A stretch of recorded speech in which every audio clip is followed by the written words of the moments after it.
Você tem um tempinho para me ouvir? A história que vou contar não é fácil, mas ela é minha. Eu nunca pensei que um dia teria coragem de contar isso em voz alta. Hoje eu sou mãe, sou missionária e finalmente tenho motivos para sorrir.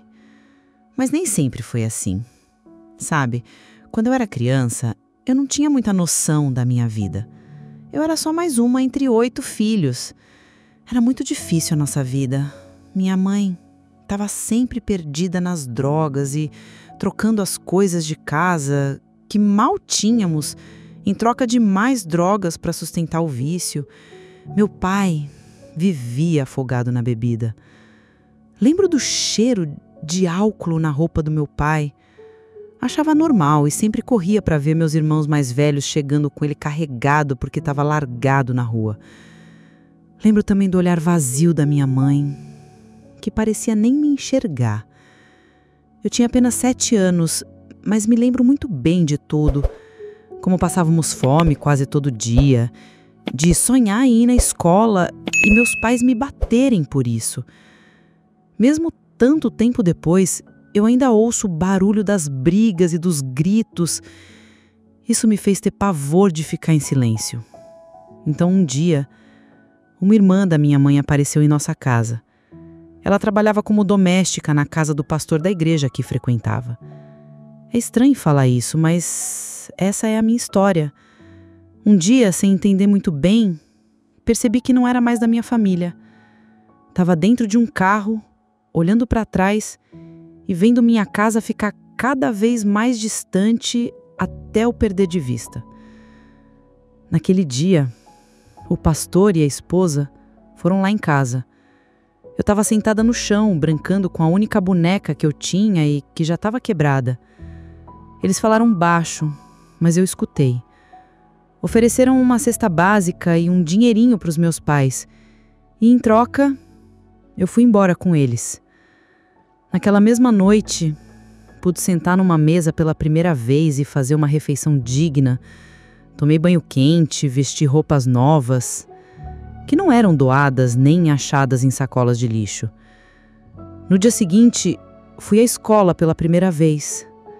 Eu estava muito feliz. Achei que tinha dado sorte e evitava pensar nos meus irmãos para que eu não tivesse que dividir aquilo tudo com eles. No começo, eu pensei que tinha dado sorte. Ora, eles eram da igreja, estavam me dando carinho, era chamada de filha. Eu me sentia amada por um tempo. Mas o amor deles tinha prazo de validade. E quando ele acabou, o meu pesadelo começou. Eu tinha 12 anos quando tudo mudou. Foi quando a minha mãe adotiva, a esposa do pastor, descobriu que estava grávida. Eu me lembro do dia em que ela me chamou no quarto e disse: "Ana Maria, preciso te contar um negócio. O Senhor fez um milagre em nossas vidas e agora você vai ter um irmãozinho." No início, eu fiquei muito feliz. Achei que ia ganhar alguém para brincar, para amar, que as chances dos meus irmãos serem adotados por aquela família iria diminuir. Mas com o passar dos meses, nada ficou como era antes. O meu quartinho, que eu tanto amava, foi esvaziado. Minhas roupas colocadas em caixas. O berço daquele neném foi colocado onde antes ficava minha cama. Era uma casa simples, com apenas 2 quartos. Na minha cabeça, eu iria dividir aquele quarto com meu irmãozinho e as minhas coisas estavam sendo retiradas para reformarem o quarto para a chegada do neném. Mas eu fui mandada para o canil. Era um canil antigo, que até ganhou uma reforma, mas era para ficar mais privativo e os vizinhos não terem como olhar. Aquele lugar cheirava a urina velha dos cachorros que viveram ali, tinha cheiro de terra molhada, a minha cama virou um colchonete no chão. Eu não tinha mais os meus brinquedos e nem o meu armário com minhas roupas. Disseram que era só até o bebê nascer, mas nunca acabou. De dia, eu podia sair, mas para ajudar nos afazeres domésticos. Só que de noite, eu era trancada naquele canil até a manhã seguinte. Larguei a escola, porque precisava limpar a casa inteira, cuidar do neném. Com 12 anos eu tinha virado uma babá e uma doméstica. Mas antes fosse só isso, porque na realidade, aquilo era uma escravidão. Eu não podia mais sentar na mesa para comer. Sobrevivia de restos e algumas comidas já azedas. Precisava beber água da torneira do jardim, porque não abriram a geladeira e nem usar copos da casa. Se eu chorasse, apanhava. Se eu tentasse sair, apanhava de novo. Se o bebê chorasse e eu não conseguisse acudir, apanhava de novo. Se o dia da família tivesse sido ruim, eles descontavam a raiva em mim.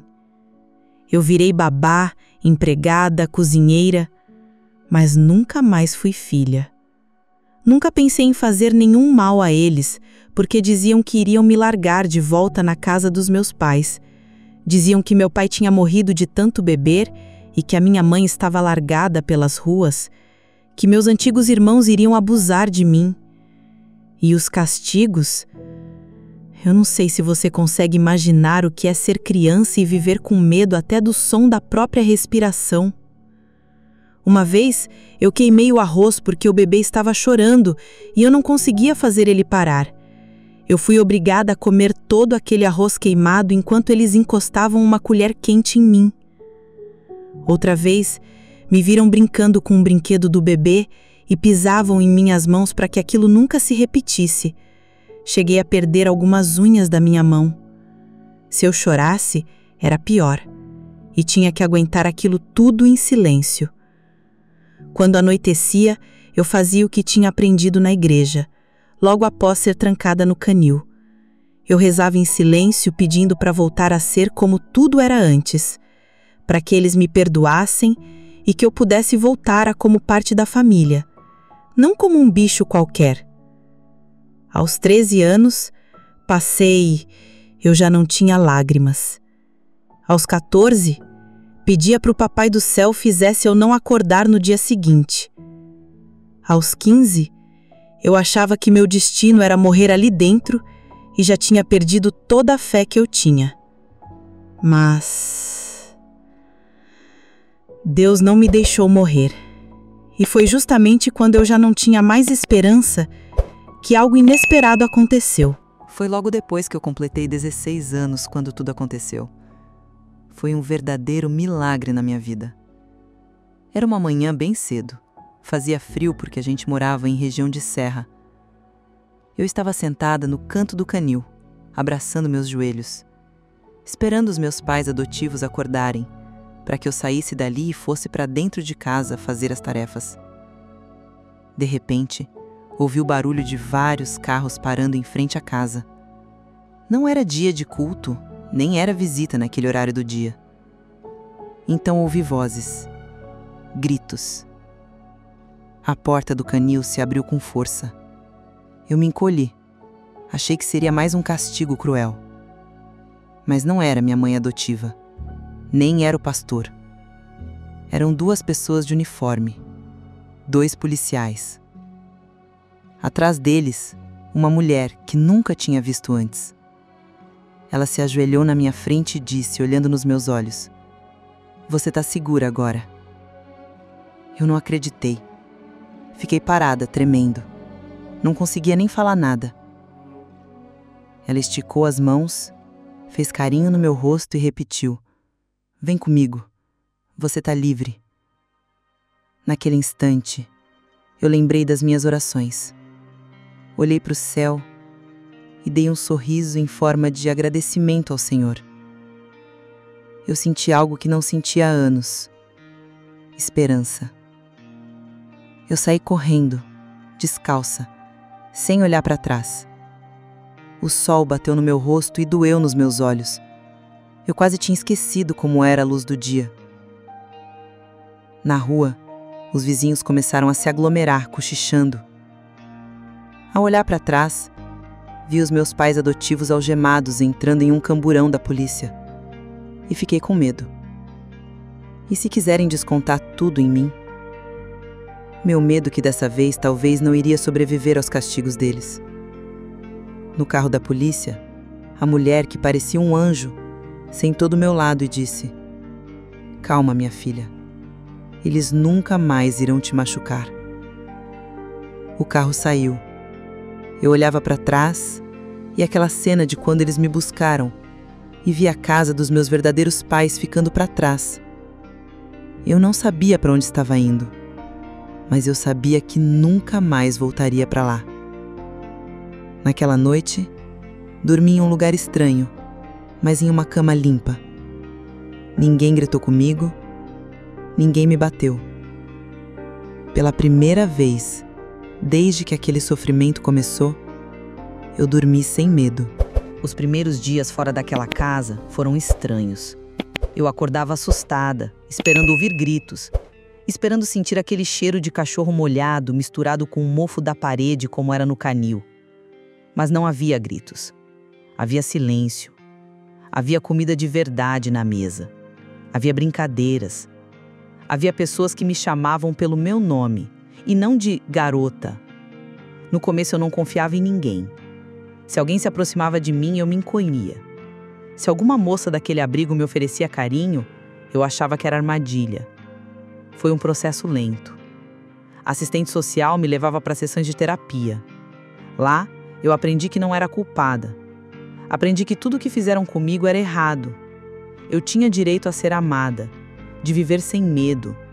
E aos poucos, comecei a acreditar nisso.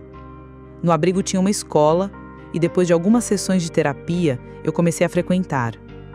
Assim que eu cheguei na sala de aula, a professora se aproximou, sorriu e disse: "Aqui você é bem-vinda. Aqui você é parte da turma."